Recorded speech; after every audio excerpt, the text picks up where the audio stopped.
Malinaw po yun, ha? Ang problema, Jen, marami tayong natatanggap na report, reklamo, na yung mga kababayan natin na gustong sumama dito sa rally, Nako po, yan na. miyembro man ng iglesia o hindi, Opo. dahil sa palagay nila ay hindi na nila masikmura Oho. ang mga pangyayari ngayon at gusto rin nilang ilabas ang kanilang hinanaing. Saloobin, ano? Kasi ang meron kanilang ng- saloobin Tama, oo. sa kalsada at yun na nila siguro isigaw ang kanilang damdamin, Oho.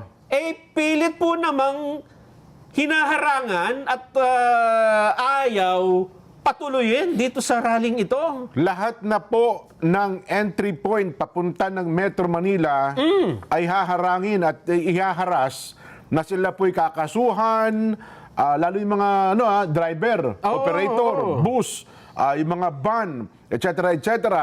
Lahat po ng kaparaanan at aalamin nila o sinong rehistro niya, sinong ganito, bakit nandito kayo, anong gagawin ninyo? Yun nga. Oo. Basta may nakitang sasakyan na puno ang sakay, Oho. na hindi naman pampasahero, Oho. lalo na yung bus dyan. Na sasabi na, hindi kayo, out of line kayo, ha? Yan, oo. Ay hahanapan ng paraan Violation. para wag matuloy yung biyahe. Oho. At marami na po ang kahapon, ha? Marami na po. Tarlac, dito sa Cavite, dito sa Calamba, sa may gawin ng Batangas. Yes. Ano po? Hindi natin malaman kung ano ang kadahilanan. No, sapagkat kasi tapos bigla nilang iha-hype, Nelson. Hindi, ang bilang na ng mga tao sa EDSA, ganito lang. Parang lumilitaw, nakakaunti lang yung tao na nagpunta. Paano nga? Ayaw nyo papuntahin yung iba. Ayaw nyo papasukin, hinaharang nyo eh. Yan po ay Diba? delikado dyan. Ha? Oho. Alam mo kung bakit? Bakit? Natatandaan mo yung sinabi natin. Ito, yan o, ang daming mga bus yan, hinaharang eh. Saan lugar ito? Natatandaan mo yung sinabi natin noong Lunes. Cavitex ito pala, oh. Ay, yan, pulis oh. Oh.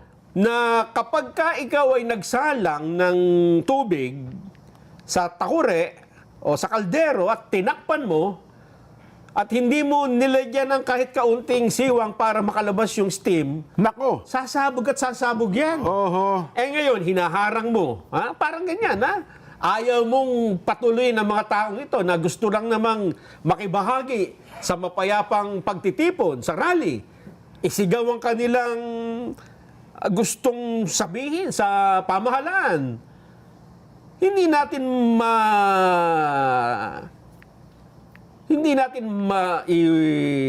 maiwawalang posibilidad na dumating ang panahon, mainis na itong mga ito. Yun na nga. At lalong mas mapanganib yun dyan kapag sila ay hindi mo pinapayagang magsalita o sumama sa pagtitipong katulad niyan, paano kung sumilak mo ang damdamin ng mga taong ito? Nako.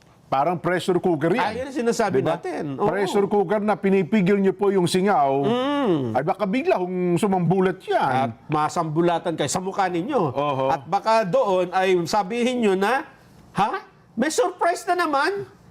Di ba? Nakakasurpresa yun. Sasambulat sa harapan mo eh. Kasi pinigilan po ninyo. Ayan Bamban Tarlac. Yan. Tarlac po ito, ha? Ayan Yung pinipigilan kanina po. pala pinapakita natin, Cavitex ba yun? Iba pa raw po yung sa may iba gawin. pa. At alam mo ba, hindi lang dyan, ha? Dito daw sa may gawin ng, kasi ang iba, parang tubig na dumadaloy, Nelson, eh. Sa dami. Sa dami, eh. Kung saan, alam mo naman ang tubig, di ba, pag dumaloy. Ay, hindi mo mapipigilan Hindi yan. mo mapipigil. May iba, dumaan sa may gawin ng Rizal. Oo. Pati sa Rizal daw, yung paakyat ng Litex. Yes. May mga... Dito na sa malapit na. Yes, yung dumadaan po ng Rizal, Laguna, area na yan, Quezon. Ang iba kasi doon lumusot. Naku po. Yun po.